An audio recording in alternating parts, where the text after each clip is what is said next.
നമുക്കറിയാം കോമഡി താരമായിരുന്ന സുധിയെക്കുറിച്ച്. സുധിയുടെ വിധവ രേണു സുധി ഉള്ളപ്പോൾ തന്നെ വെബ് സീരീസിലൊക്കെ അഭിനയിച്ച് ജനശ്രദ്ധ നേടിയ ഒരു നടിയാണ്. സുധിയുടെ മരണശേഷം ഏറെ ദാരിദ്ര്യ അവസ്ഥയിലായിരുന്നു. അവർക്ക് ഒരു വീട് ലഭിച്ചു, അവർക്ക് മക്കളുണ്ട്. അവരെക്കുറിച്ച് സോഷ്യൽ മീഡിയ ഇനി എഴുതാനൊന്നുമില്ല. അവർ വിധവയായ ശേഷം അവരെ ആക്രമിക്കാൻ ഇനി ഒരു വാക്കുകളുമില്ല. അവരെ നിരന്തരം കടുത്ത ഭാഷ ഉപയോഗിച്ച്, വെറുപ്പിൻ്റെ ഭാഷ ഉപയോഗിച്ച് കടന്നാക്രമിക്കുകയാണ് സോഷ്യൽ മീഡിയയിലെ ചില ആളുകൾ, ചില വ്യക്തികൾ, ചില ആളുകൾ, പേരില്ലാത്തവരും പേരുള്ളവരും അവരെ കടന്നാക്രമിച്ചു കൊണ്ടിരിക്കുകയാണ്. ഇതിന് എന്തിൻ്റെ കേടാണെന്ന് ചോദിക്കാതിരിക്കാൻ ഒരു നിവർത്തിയുമില്ല. എന്തിൻ്റെ കേടാണ്? ഒരു പാവം വിധവ, ഒരു പാവം സ്ത്രീ, അവരുടെ ഭർത്താവ് നിർഭാഗ്യവശാൽ ഒരു ആക്സിഡൻറ്റിൽ മരിച്ചു പോകുന്നു. അവർക്ക് ഒരുപാട് സ്വപ്നങ്ങളുണ്ടായിരുന്നു. അവർക്ക് അവരുടെ ഭർത്താവിനും അവരുടെ മക്കൾക്കും വീട് വയ്ക്കണമെന്ന സ്വപ്നമുണ്ടായിരുന്നു. അവർക്ക് ഒരുപാട് കുഞ്ഞു കുഞ്ഞു മോഹങ്ങളുണ്ടായിരുന്നു. ആ മോഹങ്ങളൊക്കെ അദ്ദേഹത്തിൻ്റെ മരണത്തോടു കൂടി പൊലിഞ്ഞു പോകും എന്ന് കരുതിയിരുന്നു. എന്നിട്ട് ആരുടെയൊക്കെ സുമനസ്സുകളുടെ കാരുണ്യം കൊണ്ട് വീടൊരുങ്ങി. എന്നിട്ട് അവർക്ക് ആഹാരം കഴിക്കണ്ടേ? എല്ലാ കാലവും ആരുടെയെങ്കിലും കാരുണ്യത്തിനും ആരുടെയെങ്കിലും മുന്നിൽ പിച്ചപാത്രം നീട്ടി ഇരിക്കാൻ കഴിയുമോ? ആത്മാഭിമാനമുള്ള ഒരു സ്ത്രീക്ക് അവരുടെ മക്കളെയും കൊണ്ട് ഞങ്ങളുടെ വയറെരിയുന്നു, മക്കൾക്ക് ഭക്ഷണം വേണം, മക്കൾക്ക് ഉടുപ്പ് വേണം, അല്ലെങ്കിൽ ഞങ്ങൾക്ക് വയറെരിയുന്നു എന്ന് പറഞ്ഞ് പിച്ചപാത്രം നീട്ടാൻ കഴിയുമോ എല്ലാ കാലത്തും ആത്മാഭിമാനമുള്ള മനുഷ്യർക്ക്? ഇല്ല. എന്തെങ്കിലും ജോലി ചെയ്യണം. അവർക്ക് അറിയാവുന്ന ജോലി അഭിനയമാണ്. അവർ നാടകം അഭിനയിക്കാൻ പോകുന്നു. അവർ എന്തെങ്കിലും വെബ് സീരീസിലോ അല്ലെങ്കിൽ ആൽബങ്ങളിലോ അഭിനയിക്കുന്നു. കിട്ടുന്ന ചെറിയ ചെറിയ വേഷങ്ങൾ കൈകാര്യം ചെയ്യുന്നു. ഇപ്പോൾ ഒരു സിനിമയിൽ അഭിനയിച്ചു. അത് അവരുടെ ജീവിത മാർഗമാണ്, ഉപജീവന മാർഗമാണ്. അത് അവർ നന്നായി ചെയ്യട്ടെ, അവർ ജീവിക്കട്ടെ. അതിനെ അവരെ പിന്തുണയ്ക്കേണ്ടതിന് പകരം മാറി നിന്ന് അവരെ കൂക്കി വിളിക്കുകയും കല്ലെറിയുകയുമാണോ ഈ പുരോഗമനം അവകാശപ്പെടുന്ന സമൂഹം ചെയ്യേണ്ടത്? ഈ കഴിഞ്ഞ ദിവസം അവരുടെ ഒരു റീൽസ് പുറത്തു വന്നു. നമുക്കറിയാം, ചാന്തുപൊട്ട് എന്ന സിനിമയിലെ ചാന്ത് തൊടുന്ന ഒരു നല്ലൊരു മനോഹരമായ ഗാനം.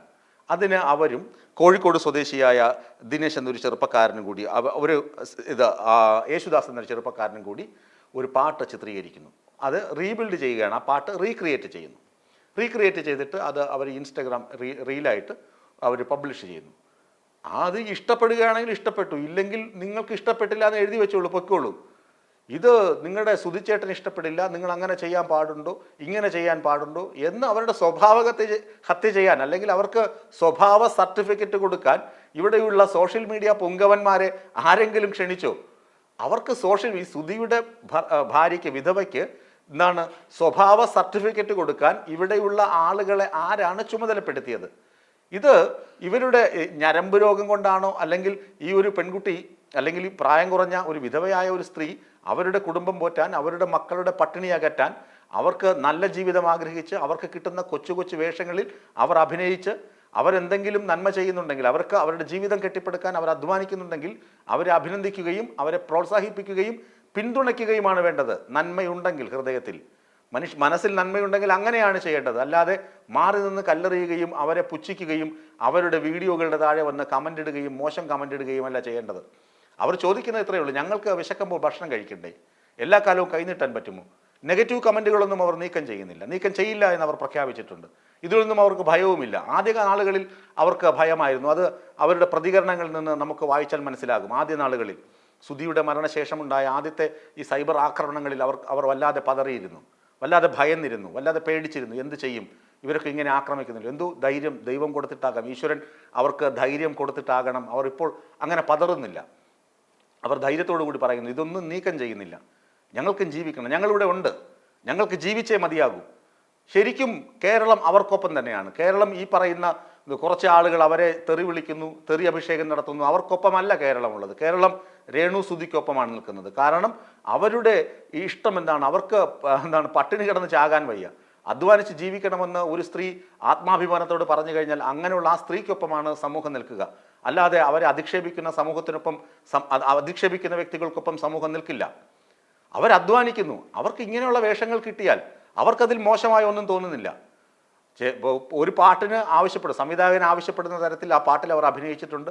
ആ സിനിമയിൽ കാണുന്നതിനേക്കാൾ മനോഹരമായി, സിനിമയിൽ ദിലീപും ഗോപികയുമാണ് സിനിമയിൽ അഭിനയിച്ചത്. അവർ പ്രൊഫഷണൽ ആർട്ടിസ്റ്റുകളാണ്. ഇവരങ്ങനെയുള്ള പ്രൊഫഷണൽ താരങ്ങളായി മാറേണ്ടവരാണ്. ഇവർ അമച്വർ ആർട്ടിസ്റ്റുകളാണ്. അമച്വർ ആർട്ടിസ്റ്റുകൾ അത് ചെയ്യുമ്പോൾ, റീക്രിയേറ്റ് ചെയ്യുമ്പോൾ അതിന് അതിൻ്റെതായ പോരായ്മകളുണ്ടാകും, അതിൻ്റെതായ മെച്ചവും ഉണ്ടാകും. അങ്ങനെ ചെയ്ത ഒരു വിഷ്വലാണത്. ആ വിഷ്വലിന് അതിൻ്റെതായ പോരായ്മകളുണ്ടാകാം, അതിൻ്റെതായ ഗുണങ്ങളും ഉണ്ടാകാം. അപ്പോൾ അത് അങ്ങനെ കാണുക, എന്നിട്ട് അതിനെ അപ്രീസിയേഷൻ ചെയ്യണം. അതായത് എന്താണ്, അഭിനന്ദിക്കേണ്ടതാണെങ്കിൽ അഭിനന്ദിക്കുക, ഇല്ലെങ്കിൽ നിങ്ങൾക്ക് ഇഷ്ടപ്പെട്ടില്ലെങ്കിൽ നിങ്ങൾക്ക് എന്താണ് അത് ഇഷ്ടമായില്ല, ഭംഗിയുണ്ടായില്ല, പ്രതീക്ഷിച്ചത്ര നന്നായില്ല, എന്തെങ്കിലും കമൻറ്റ് ചെയ്തിട്ട് നിങ്ങൾ പോകുക, അല്ലെങ്കിൽ കമൻറ്റ് ചെയ്യാതിരിക്കൂ. നിങ്ങളത് എന്താണ് അതിനെ അധിക്ഷേപിച്ച് ആ സ്ത്രീയെ കടന്നാക്രമിച്ച് സ്ത്രീയുടെ വ്യക്തിഹത്യ ചെയ്ത് മോശം പ്രതികരണം കൊടുത്ത് ഇങ്ങനെ ചെയ്യുന്നത് ശരിയല്ല.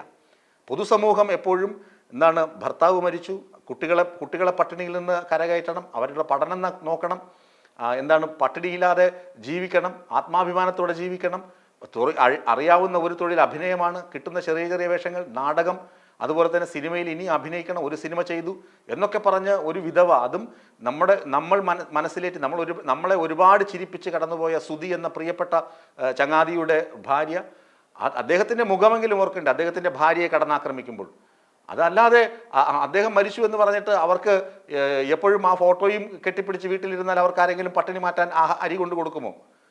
സൗജന്യമായി ആരെങ്കിലും എന്തെങ്കിലും ചെയ്യുമോ? അവർ ജോലി ചെയ്തേ മതിയാവും. അങ്ങനെ ജോലി ചെയ്ത് ജീവിക്കാൻ വരുന്ന ഒരു വിധവയെ എന്തിനിങ്ങനെ അധിക്ഷേപിക്കണം? ശരിക്കു പറഞ്ഞാൽ ഈ സമൂഹത്തിനെ ട്രീറ്റ് ചെയ്യേണ്ട സമയം കഴിഞ്ഞു. ഇങ്ങനെയുള്ള ആളുകളെ, ഇങ്ങനെ അധിക്ഷേപ വാക്കുകളുള്ള ആളുകളെ ഒറ്റപ്പെടുത്തണം സമൂഹം ഒറ്റപ്പെടുത്തി ആ സ്ത്രീക്ക് പൂർണ്ണ പിന്തുണ നൽകണം. നൽകുക മാത്രമല്ല, അവർക്ക് പൂർണ്ണ പിന്തുണ നൽകുകയും ഇത്തരം സംഭവങ്ങളിൽ ഇങ്ങനെ തെമ്മാടിത്തരം അവരുടെ പോസ്റ്റിന് താഴെയൊക്കെ വന്ന് എഴുതുന്ന ആളുകളെ നിയമപരമായി നേരിടാനുള്ള ആർജവം സംസ്ഥാന സർക്കാരിനും പോലീസിനുമൊക്കെ ഉണ്ടാകണം. സ്വമേധയാ തന്നെ ഇവരിൽ കുറേ പേരെയെങ്കിലും പോലീസ് ശാസിക്കുകയോ എന്തെങ്കിലും നിയമ നടപടി എടുക്കുകയോ ചെയ്താൽ മാത്രമേ ഇത്തരം അധിക്ഷേപം ആ സ്ത്രീക്ക് നേരെ ഇനിയും ഉണ്ടാകാതിരിക്കുകയുള്ളൂ എന്നൊരു കാര്യം പ്രത്യേകം സൂചിപ്പിച്ചുകൊണ്ട് നിർത്തട്ടെ.